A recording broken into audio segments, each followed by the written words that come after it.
Tadi di perintah sudah 5C, 5C, ya.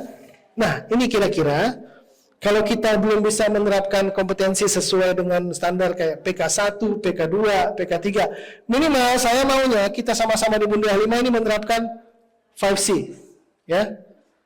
Apa itu 5C? Cek. Yang pertama, communicate. Yang kedua, continuity. Yang ketiga, comfort dan caution. Cek pasien, alat, dokumen.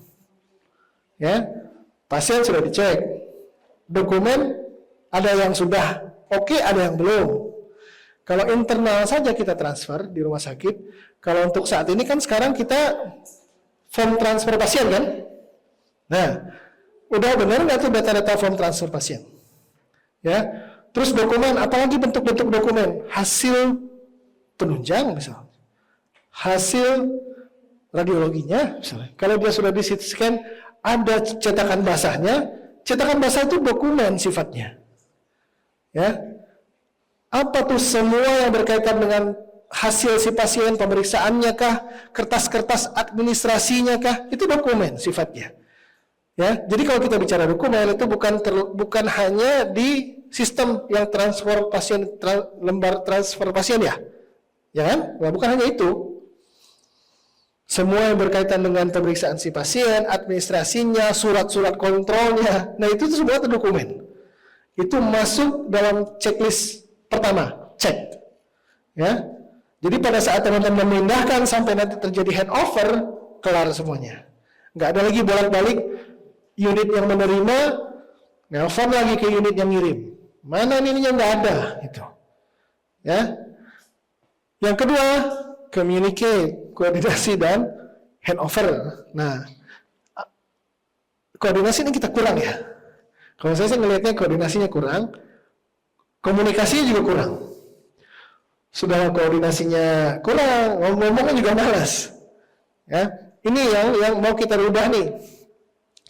Semuanya bisa diselesaikan asal komunikasinya bagus. Asalkan kita mau koordinasi.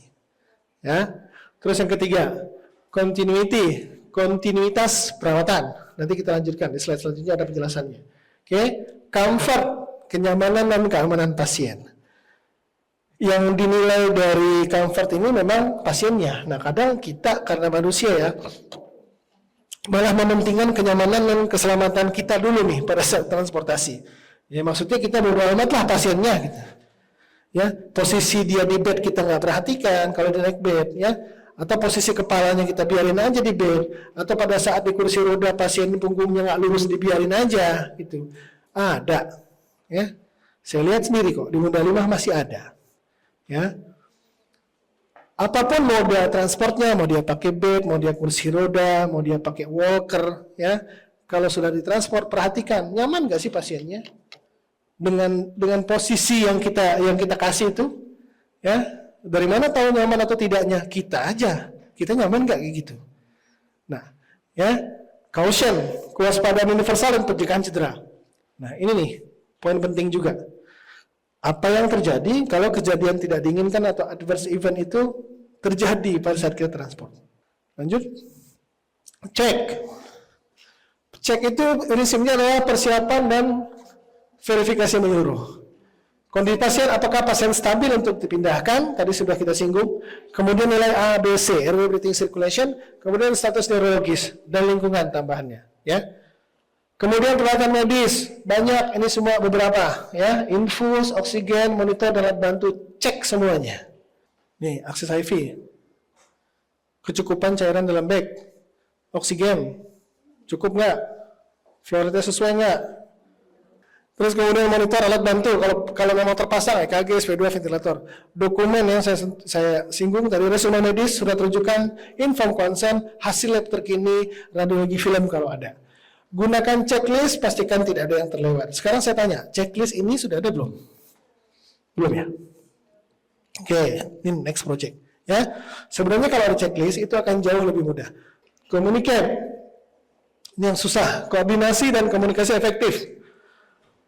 Sebelum transport, komunikasikan ke unit, pastikan mereka siap menerima. Terus kemudian selama transport, ya ini lebih ke kalau misalnya keluar, ya kalau rujukannya keluar rumah sakit, alat komunikasi, Laporkan segera jika ada perubahan kondisi pasien. Handover. Nah, handover kemarin sudah disinggung ya. Kalau handover nih jelaslah apa yang mau dijelaskan. Identifikasi, situation, background, assessment, recommendation. Ini communicate. Terus continuity. Maksudnya apa? Mempertahankan kontinuitas perawatan. Monitor berkelanjutan, tanda vital, dipantau. Terapi jalan terus, oksigen, infusnya, resusitasinya siap, bawa emergency kit. Ini lebih ke ekstra mural atau keluar. Ya. Nah, ini yang maksudnya dari continuity.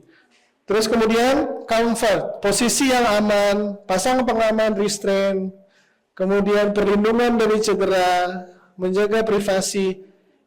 Kita tuh mau diapain gituin juga pasiennya. Kadang kita nih ego, kita nih sombong sebagai tenaga medis di rumah sakit. Perspektif kita di tenaga medis kita bekerja. Itu yang salah. Saya nggak suka tenaga medis bekerja perspektifnya di tenaga medis. Enggak, jangan perspektifnya di pasien. Meskipun kita tenaga medis, mindset kita itu mindset pasien. Kalau kita pakai mindset pasien, layanan kita tuh pasti bagus karena kita tahu apa yang kita mau dan kita tahu dia pasti mau begitu gitu. Ya. Comfort dengan nyaman ya. Caution yang saya bilang ya, kewaspadaan universal, pencegahan infeksi, ergonomi untuk petugas, keselamatan jalan. Ya, ini teori aja dibaca nih. Ergonomi petugas, lakukan teknik mengangkat dan memindahkan pasien yang benar, safe lifting untuk mencegah cedera pada petugas. Next, saya akan tambahkan di slide saya safe lifting. Bagaimana cara mengangkat pasien yang benar? Bagaimana cara memindahkan pasien dari bed ke kursi roda? Bagaimana cara memindahkan pasien yang awalnya dari bed ke kursi roda, dari kursi roda ke bed, dari bed? Ada ternyata. Ada kan teman? Ada. Jadi nggak sekedar mindahin aja. Ada tekniknya. Mindahin pasien normal sama mindahin pasien stroke setengah badan itu beda lagi. Ada tekniknya juga. Ya. Yang sekarang sih saya belum sempat. Nanti materi selanjutnya saya akan masukkan ini nanti. Oke.